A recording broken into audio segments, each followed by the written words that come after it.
In the Dharmapada, Buddha says, quote, "The monk who delights in awareness, seeing the danger in unawareness, not liable to fall back, is close to nirvana." So Buddha is saying that awareness leads to freedom from suffering and unawareness leads to suffering.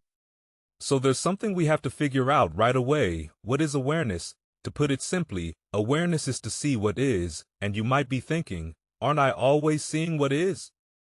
And the most likely answer is no. See, where there's thought, there's no awareness, and where there's awareness, there's no thought. So if you spend a lot of time thinking, it means you spend a lot of time not being aware, and you might be wondering, is thinking bad? Am I thinking too much? How can I think less? How can I be more aware?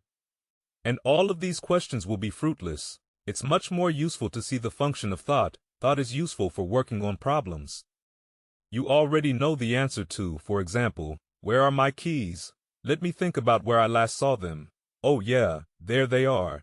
But thought can never answer this one question. What's the fact that I should know that?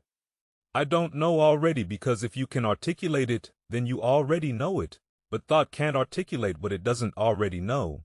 So thought is always limited by your past experiences and what you want. What everyone wants is answers, and thinking will never give you answers that you don't already know.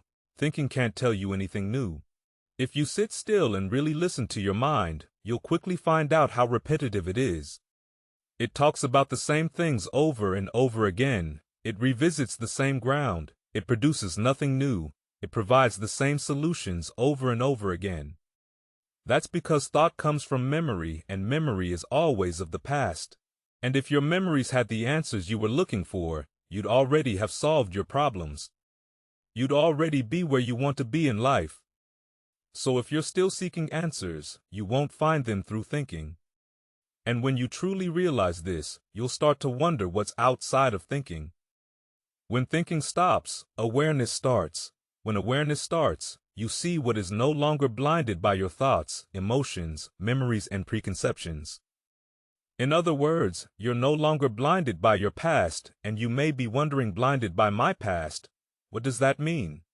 Think about a time when someone you know got a haircut or did their nails or lost some weight or gained some muscle. Did you notice it right away, or did you have to be prompted to notice? If you didn't notice, you weren't seeing the world as it was. You were seeing the world as you were, and you were blinded by your past. You didn't see the person as they were, but rather you saw your memory of them. But when thinking stops and awareness starts, you see the world as it is, not as you are. And when you see what is, you can discover the new and the interesting. And when you discover the new and interesting, you learn, and when you learn, you really find the answers you were in search of.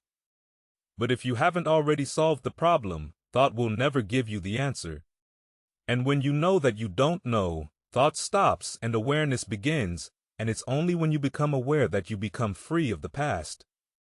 And it's only when you become free of the past that you become available to the present. And it's only when you become available to the present that you become capable of knowing what you don't know. And maybe someone who's capable of knowing what they don't know is close to nirvana. Maybe, maybe not, as always. This is just my opinion and understanding of the Buddha's words, not advice.